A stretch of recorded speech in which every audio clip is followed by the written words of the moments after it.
बड़ी साधना है माँ, बहुत बड़ी साधना है। अपने जीवन में अपने आप को प्रसन्न रख सको। आज समझ में नहीं आए तो जीवन के किसी भी पल में समझ लेना। ज्ञानी चंद्रशेखर अध्यक्ष, अपने आप को मुस्कुराहट में देख पाओ 24 घंटे, ये तुम्हारे जीवन की चुनौती है। वे पुण्यात्मा विरले जीव हैं जो अपने आप को अपने आप में परेशान महसूस ना करें, वे ही महाधर्मात्मा जीव हैं। वे तभी संभव है जब तुमसे सुख में भी कोई यानी अशुभ ना हो जाए, अशुभ ना हो जाए। मित्रों, पैर में कांच चुभ जाए, आंख से ना भी दिखे, पर जमीन पर पैर रखो तो कैसा लगता है?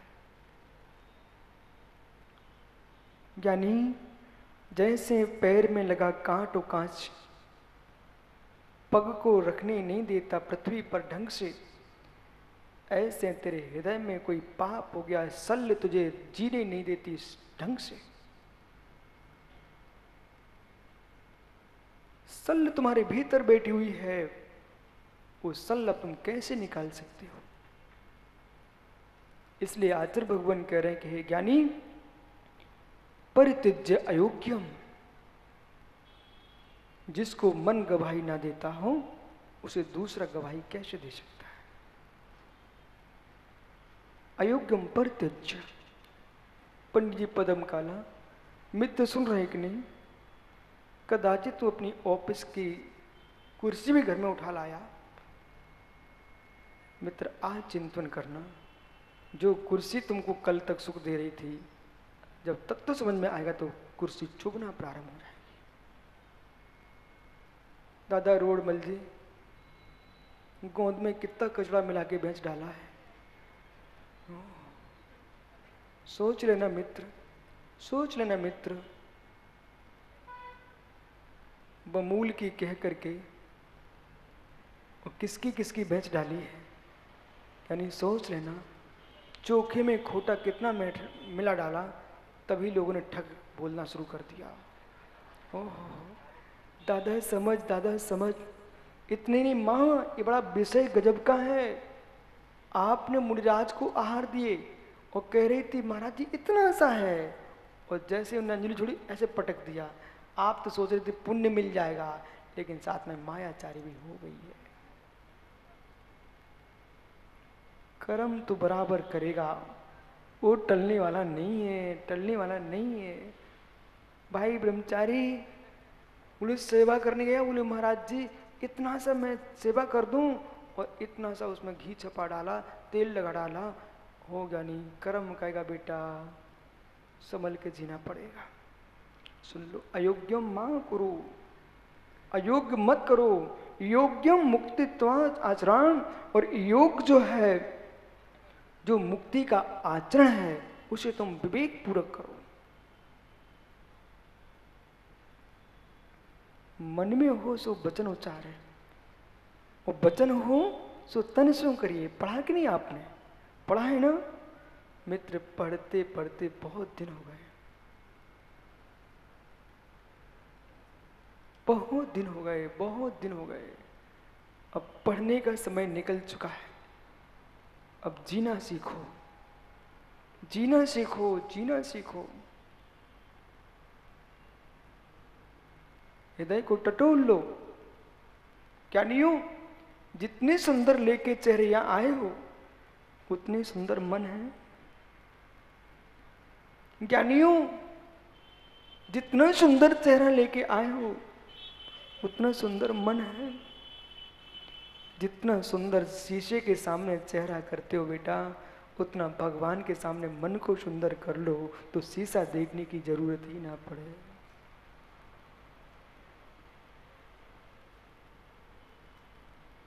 कितना सुंदर चेहरा दिखना मेरा, कितना सुंदर चेहरा दिखे मेरा। जितना पुरुषार्थ तुम्हारा सुंदर चेहरे दिखाने के लिए होता है, उतना तुम्हारा पुरुषार्थ सुंदर मन दिखाने के लिए लग जाए, तो फिर तुमको कोई प्रवचन सुनने की भी आवश्यकता नहीं है।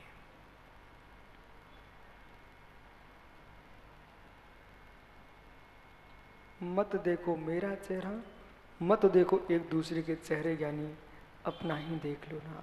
और चेहरा देखने के लिए तो सिर उठाना पड़ता है एक दूसरे का, मन देखने के लिए तो कुछ भी नहीं करना। आप देख लो ना मन में क्या चल रहा है।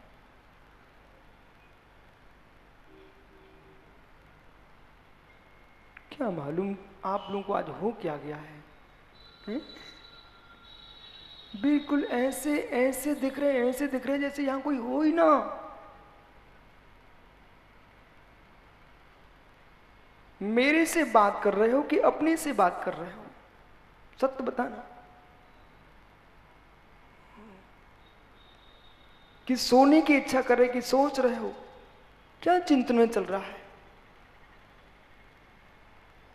विद्यार्थी जीवन से आज तक, टोंगिया, विद्यार्थी जीवन से आज तक मित्र थोड़ा सोच ले तू क्या क्या कर चुका है। वो सारे पाप उदय में आएंगे तब सोचो अब क्या होगा। विद्यार्थी जीवन से आज तक, क्योंकि हम दुनिया को वही बताते हैं जो बताने लायक होता है। वो तुमने कब बताया जो बताने लायक था नहीं।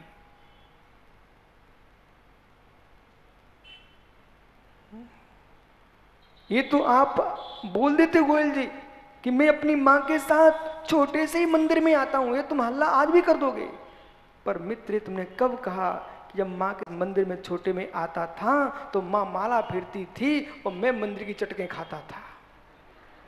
ओहो, याद करो ना। जिन जिन ने मंदिर की चटकें खाई हो ना, आज याद कर लो। उतना द्रव्य डाल के आना मंदिर में, नहीं बेटा समझ जाओगे कर्म पेरेगा। वो मंदिर के चावल और मंदिर की चटकें बड़ी मीठी लगती है, पता है ना आपको।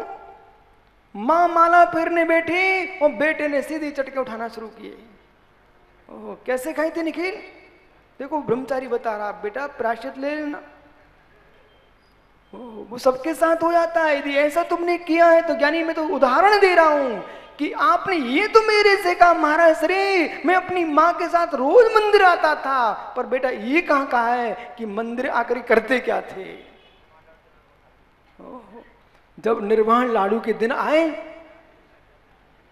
तो भगवान को दिया था माँ ने, बेटा इधर चढ़ा देना, और बेटे ने मुख पीछे किया, गया अंदर। अच्छा कितने लड्डू खा डाला। ओहो, अब सोचो, अब सोचो।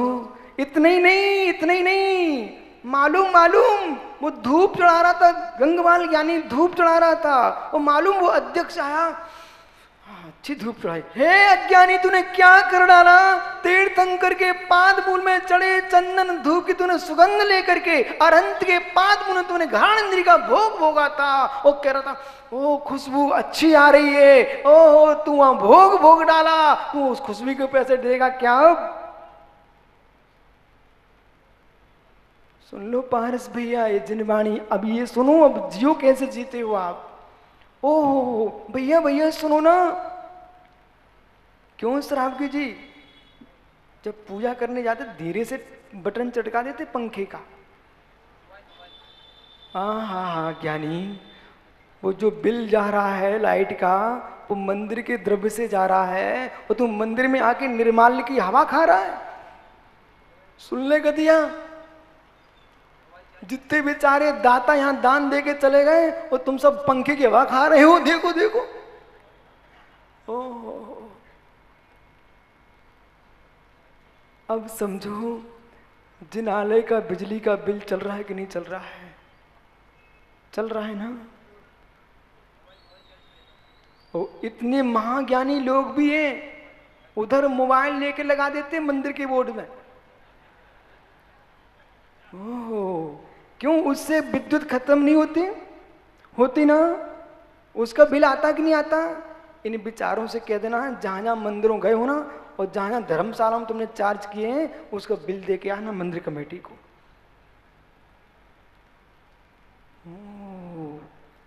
अभी तक तुम यही समझते थे कि हम धर्म कर रहे हैं, धर्म कर रहे हैं। आज बेचारों को समझ में आ गया कि हम कर क्या रहे हैं। मां सुनो ध्यान से, इस मंडप में आप लोग बैठे ना, मतलब घबराना नहीं, नहीं तो सोचो अब नहीं आएंगे भैया प्रवचन सुनने, पाप ज्यादा लग जाएगा। नहीं, प्रवचन सुनने तो आना, लेकिन मैं आज स्पष्ट किए देता हूं, ये भवन मात्र, ये मंडप जो है ना, आपके प्रवचन सुनने के लिए ही मात्र है। ये फर्श इसलिए बिछाया गया कि आप जिनवाणी सुनना। यदि यहां बैठ के यदि आपने घर की बातें की तो तुमको पाप का भागी बनना ही पड़ेगा। कारण विपर्यास। माना कि ये भैया श्रावक मुझे पेन दे के गया, ठीक है, क्यों दे गया? महाराज जिनवाणी लिखना उसकी शर्त है। यदि हमने इसको कहीं कान में यूं कर दिया तो घोर पाप का बंद कर लिया। ये ज्ञान का उपकरण था।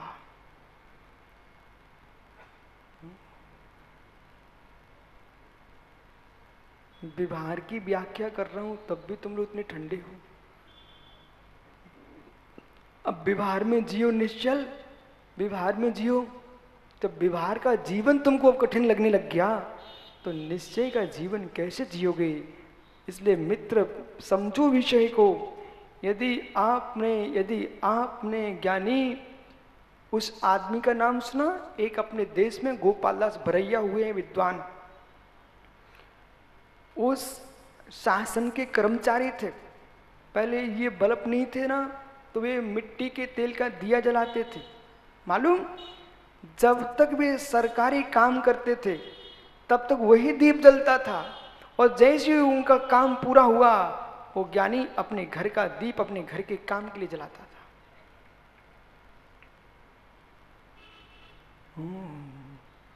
वो आप होते तो क्या करते? चलो चलता है, चलो चलता है, तो कर्म कहते चलो हम भी तुम्हारे साथ चलते हैं।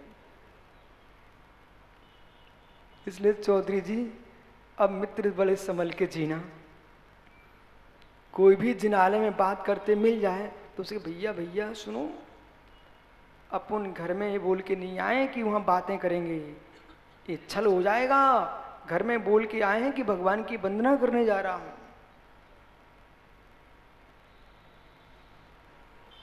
अयोग्यम पर तच्छ, इसलिए अयोग्य को छोड़ दो। धर्मम करोति सो नित्यम संपूज्यम तत्सैश्वरै लक्ष्मीर्तम सुमायाति भुवनत्रे संसतः।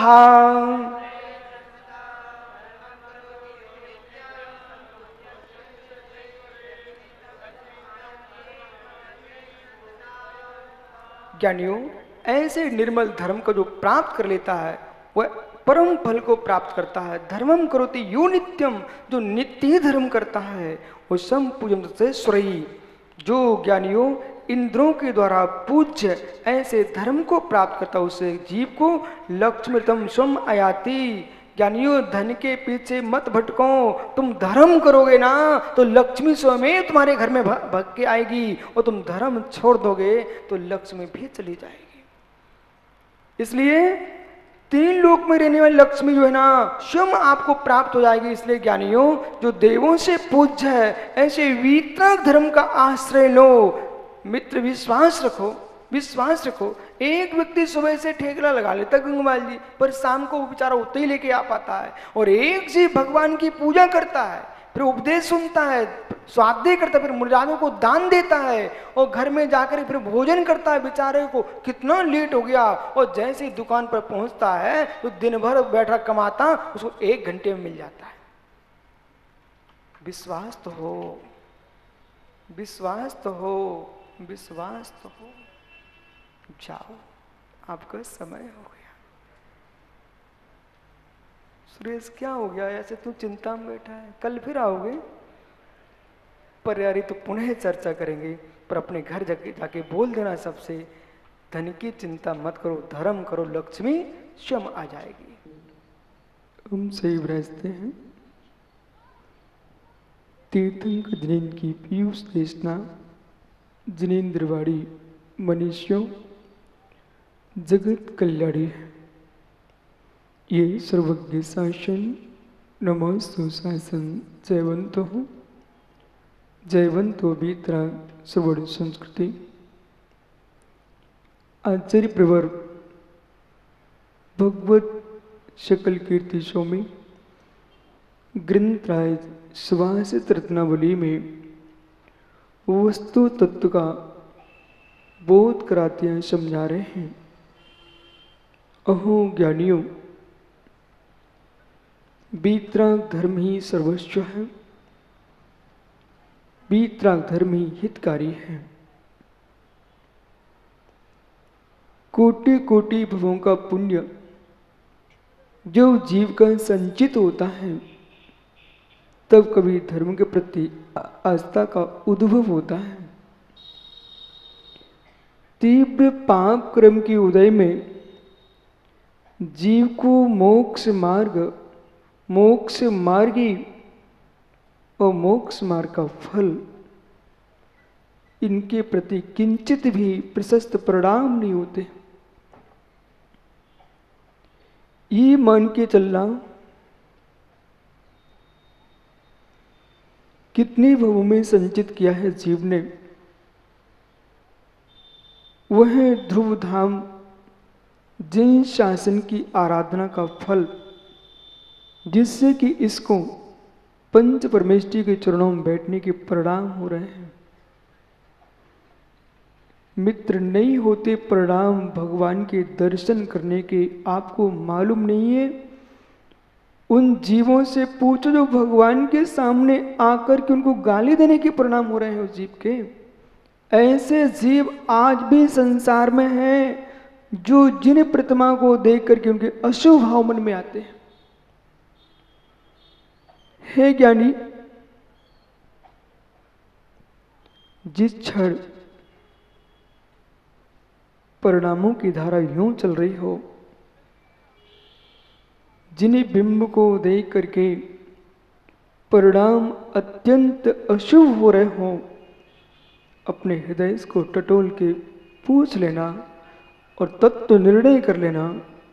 अहो, कौन से अशुभ गति का वंद कर चुका है जीव, और कौन से अशुभ कर्म का उदय सामने आया है, जो कि जिन देव को देख करके एक जीव को सम्यक प्रकट हो रहा है और एक जीव के मन में अशुभ भाव आ रहे हैं।